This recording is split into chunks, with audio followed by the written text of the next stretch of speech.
Allô Christine, comment ça va? Bonjour Annabelle, ça va bien, toi? Oui, ça va très bien. Est-ce que tu peux te présenter, s'il vous plaît?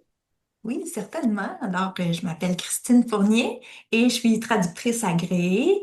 J'ai été chargée de cours en rédaction et adaptation de texte à l'UQO et à l'Université Laval jusqu'en 2023. Et je suis formatrice pour l'école de perfectionnement magistrat depuis 2017. Je donne des formations en adaptation publicitaire et en traduction pour le web aussi. Puis, je suis au quotidien là, traductrice indépendante. Je travaille sous le nom de Traduction Apostrophe. J'ai une clientèle assez variée, surtout avec des entreprises privées. Je travaille beaucoup en rédaction de contenu web, évidemment, des choses créatives, des infolettes, des blogs. Puis, je réponds aux besoins en publicité. Donc, des, euh, des textes publicitaires, des bannières web, des publicités sur les médias sociaux, des affiches, des trucs comme ça. C'est quoi la traduction publicitaire? En fait, c'est vraiment un exercice d'adaptation. Oui, c'est de la traduction, mais on est un peu ailleurs en même temps. On est dans l'adaptation. Donc, la fidélité, l'exactitude du message là, vont être mises de côté en adaptation là, au profit de l'effet créé. Ce qu'on cherche, c'est vraiment l'effet. L'objectif en adaptation publicitaire, c'est de faire réagir, de faire passer les consommateurs à l'action ou au moins là, de marquer leur imaginaire. Donc, on va se distancer beaucoup du texte source, puis on va travailler avec une approche très, très cibliste qui va considérer les valeurs, les croyances, les références culturelles, les expressions, sentiments d'appartenance aussi, les intérêts des destinataires. Donc, c'est un travail qui demande des connaissances en traduction, c'est sûr, mais aussi des connaissances de base en publicité, puis beaucoup de créativité, une approche un peu différente par rapport à la traduction de d'autres styles de texte. Et qu'est-ce qu'on doit faire avant de traduire une publicité? Il faut faire plusieurs choses en fait, là, mais d'abord avoir des connaissances de base en publicité. Connaître la nature du texte publicitaire là, en général, avoir des notions aussi en psychologie, par exemple par rapport aux besoins du consommateur, est-ce qu'il va acheter un produit pour combler un besoin altruiste, idéaliste, égocentriste? Il y a ça qu'il faut savoir analyser. Faut aussi, bon, si on va du côté plus langagier, connaître les caractéristiques, c'est quoi un bon titre, c'est quoi un bon texte, un bon slogan, puis connaître les tendances aussi. Qu'est-ce qui fonctionne en publicité actuellement? C'est pas nécessairement la même chose que dans le passé. On veut se tenir à l'affût là, de ce qui se passe, puis ce qui s'en vient aussi en publicité. Donc, c'est vraiment de rester dans le bain de la publicité, là, de savoir qu'est-ce qui fonctionne en ce moment. Ensuite, avant de traduire une publicité, il faut aussi être capable d'analyser le texte qui nous est présenté. Quand on regarde notre publicité, par exemple en anglais, mais on va essayer de déterminer c'est quoi son but. Est-ce qu'on veut vendre ici, est-ce qu'on veut convaincre ou c'est plus sensibiliser, faire agir. Donc, on va faire cette analyse-là très fine de la publicité source.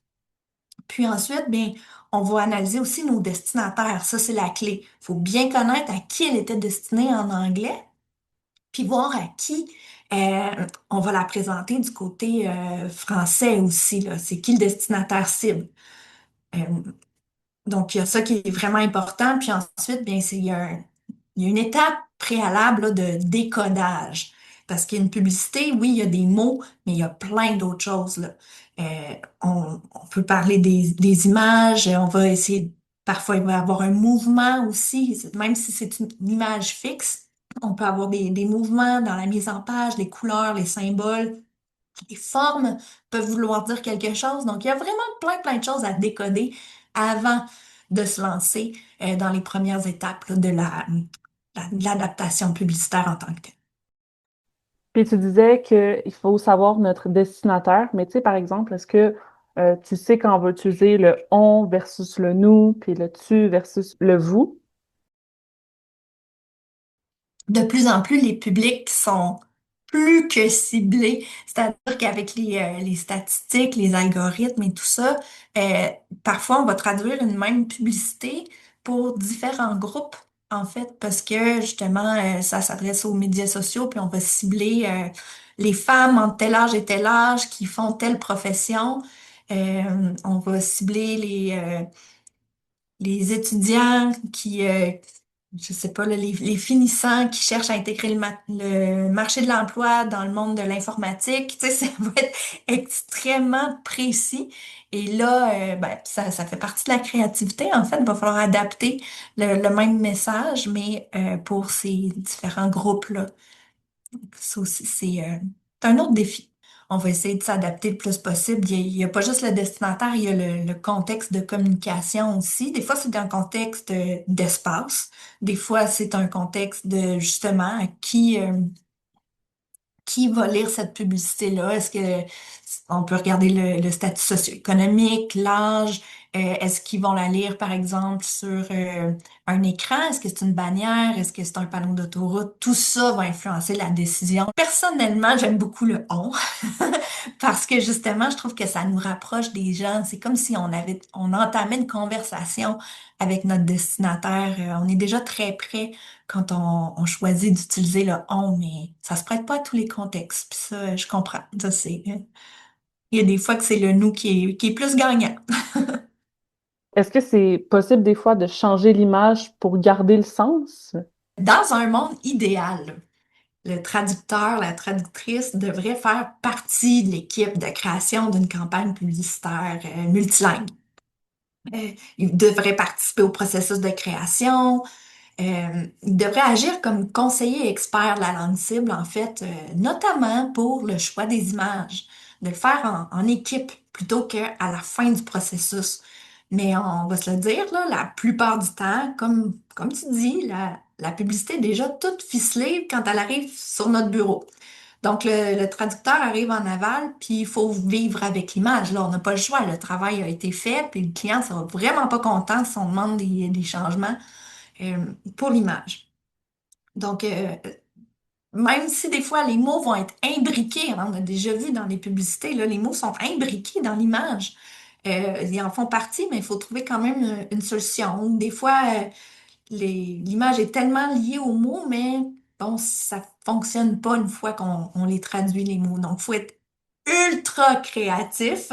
Mais heureusement, il y a plein de trucs, là, plein de petites belles stratégies là, qui peuvent nous faciliter la tâche puis nous aider là-dedans. Juste de s'amuser avec l'image, de prendre du recul, de dire ah, qu'est-ce que ça pourrait être, de juste de laisser les mots anglais de côté, on cache les mots, puis on fait aller notre imagination avec juste ce que l'image nous inspire.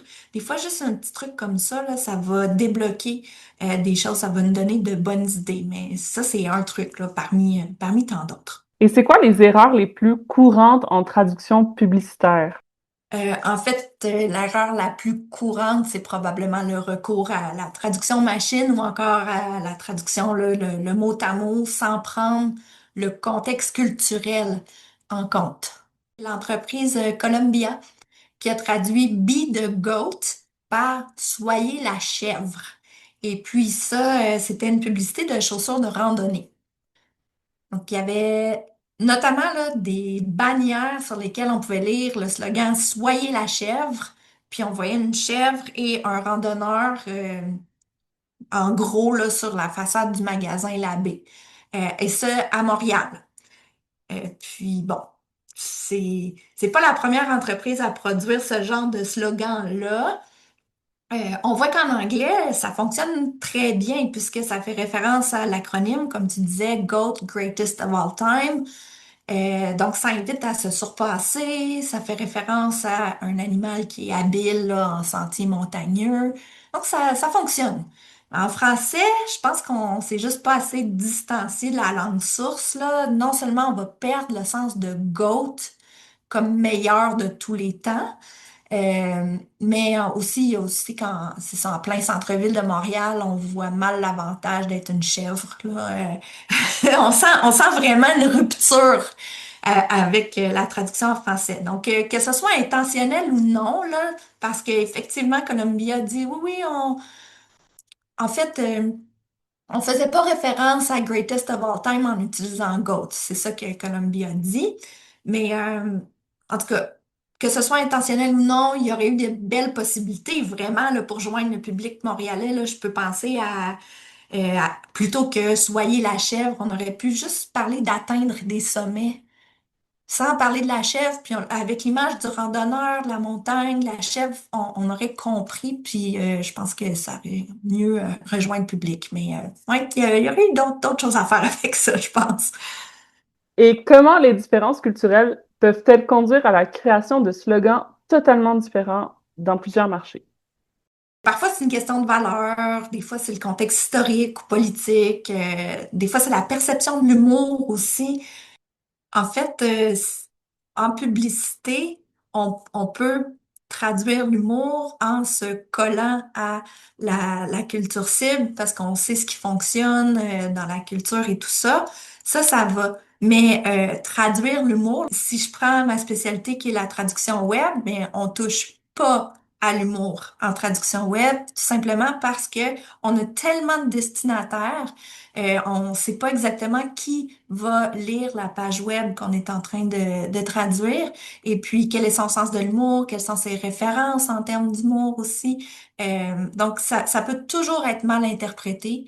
Donc, on s'éloigne du ton humoristique, là, à moins de traduire un blog où là, on connaît très bien l'auteur du blog, puis on veut lancer le même message, lui donner un peu le même ton, évidemment, là, qu'en anglais, on ne veut pas changer la personnalité du blogueur, là.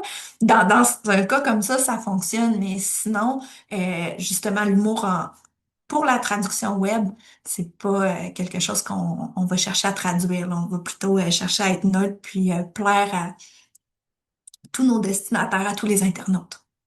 Ce qui fonctionne pour une langue va pas nécessairement fonctionner pour l'autre. Donc, le traducteur publicitaire doit se rapprocher le plus possible là, de la culture cible. C'est donc normal, là, si on fait ça, que les traductions soient différentes, même très différentes parfois d'un public cible, d'un marché à un autre, là, surtout quand on parle de slogan. Les pubs de la France puis versus le Québec, c'est pas du tout la même chose. C'est par exemple, nous au Québec, on va pas vraiment utiliser des anglicismes parce qu'on va se faire taper sur les doigts là. Tu sais, juste une publicité avec des erreurs dedans. Oui, ben c'est ça, c'est vraiment une question de culture ici, hein, parce que oui, c'est la même langue, mais culturellement, nous, on le veut pas, l'anglicisme, là. Puis il est accepté en France, donc ça crée des adaptations différentes. Est-ce que tu peux me dire c'est quoi les stratégies à utiliser pour traduire les publicités? On va pas toujours reprendre la même stratégie qu'en anglais dans notre décodage. Si on voit que, bon, disons, c'est une allitération qui a été utilisée pour être accrocheur avec notre publicité, ben, si ça fonctionne juste pas une allitération en français, ben, on a le droit de se tourner vers une autre stratégie. Puis moi, je trouve que ça fait la beauté de l'adaptation publicitaire. On a une grande liberté. Euh, donc, si on a pour un calembour ou une jolie rime, puis que ça fonctionne, et on a réussi. Donc, oui, faut pas se limiter à ce qui a été fait en anglais. Donc, ça, c'est un premier truc. Donc, on peut puiser dans toutes les stratégies. Mais c'est ça, c'est difficile de dresser une liste de toutes les stratégies parce qu'il y en a tellement. Puis c'est pour ça que je pense qu'il faut rester aussi à l'affût des bons coups publicitaires. Qu'est-ce qui se passe, je donne l'exemple là, au Québec, en publicité qui fonctionne ces temps-ci? Comment on dit ça chez nous? Qu'est-ce qui va être idiomatique? Donc, il faut vraiment rester à l'affût de tout ça. Puis est-ce que tu as des ressources que tu recommandes? Il y en a beaucoup des ressources. Il y a beaucoup de bons articles universitaires sur l'adaptation publicitaire selon vos intérêts précis. Je vous conseille d'aller fouiller dans les bases de données. Mais quand on parle de théorie, je dois dire que j'aime beaucoup les textes puis l'approche d'Hugo Vandal-Sirois. Mais il y en a aussi plein d'autres, là. Puis si vous aimez les trucs pratiques, puis les exemples, ben, consultez le traducteur averti de François Lavallée. Il donne vraiment des conseils précieux là, sur la traduction des titres et des slogans. Donc ça, c'est vraiment du pratico-pratique. Côté formation, il y a Grant Hamilton, formateur pour magistrat, là, et conseiller linguistique pour Anglocom, qui offre des formations en adaptation publicitaire, mais du français vers l'anglais. J'offre, moi, une traduction, pas une traduction, une formation axée sur l'adaptation publicitaire là, de l'anglais vers le français avec Magistrade. Mais oui, finalement, je vous recommande vraiment d'explorer le monde publicitaire de votre culture cible. Euh, Au Québec, par exemple, il y a les sites web, les blogs, les chaînes YouTube des grandes agences de communication. Là, ça, c'est vraiment de belles ressources pour vous garder dans le monde de la pub. Vous pouvez encore suivre des profs d'université aussi qui enseignent dans le domaine de la publicité. Donc, je pense à Claude Cossette, à Luc Dupont. Suivez ces profs-là. Sont au fait de ce qui se passe dans le monde de la publicité au Québec, là, puis c'est vraiment de belles ressources. Donc, c'est une façon, je trouve, assez simple puis intéressante là, de se garder au fait des tendances en pub. Ben, merci beaucoup d'avoir participé au podcast. Merci de l'invitation, c'est vraiment un plaisir. Est-ce que tu peux me dire où on peut te suivre sur les réseaux? Oui, en fait, plus sur LinkedIn, vous pouvez aller voir mon profil, puis éventuellement mon nouveau site web.